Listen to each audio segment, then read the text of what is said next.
सबसे पहला क्वेश्चन है कि फ्रेंसियम जो रेडियोएक्टिव एलिमेंट है और इसकी हाफ लाइफ आपको बतानी है। हाफ लाइफ क्या होती है कि जिस टाइम के अंदर उस एलिमेंट की क्वांटिटी आदि हो जाए। तो इसके अंदर ऑप्शन आपको सेकंड्स के अंदर, मिनट्स के अंदर दिए हुए हैं। तो सबसे पहले हमें पता होना चाहिए कि जो फ्रेंसियम एलिमेंट है इसका पीरियोडिक टेबल में कौन सी पोजीशन है। तो फ्रेंसियम है, इसका जो एटॉमिक नंबर होता है वो 87 होता है, ठीक है।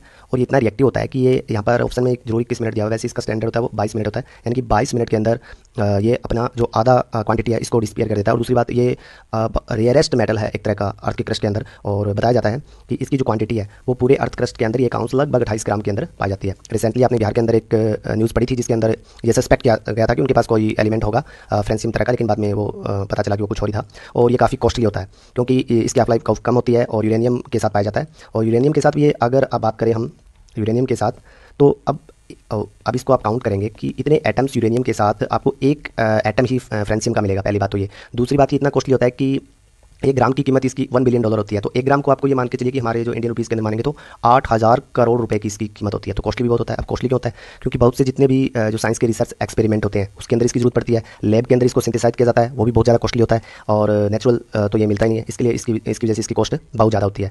तो इतनी हाफ लाइफ पीरियड कम होने की वजह से अब तक क्या है कि इसका ज़्यादा एप्लीकेशन का तो हमें पता नहीं चला है। लेकिन इसको ये फ्यूचर के अंदर मान के चलते हैं कि इससे जो इलेक्ट्रॉन की जिस तरह ऑर्बिट्स के अंदर हम देखते हैं कि इलेक्ट्रॉन्स जब न्यूक्लियस के बाहर ऑर्बिट के अंदर जब चक्कर लगाते हैं और वो जो एनर्जी रिलीज करते हैं, ठीक है, उनके स्पेक्ट्रम के अंदर यानी कि क्वांटम फिजिक्स के अंदर इसका कुछ रोल हो सकता है। तो हमारे लिए सिर्फ इतना ही है। आगे पीरियोडिक टेबल आएगी तो इसकी पोजीशन बताऊंगा कि इसकी जो हाफ लाइफ पीरियड है वो कितनी पूछी जाती है।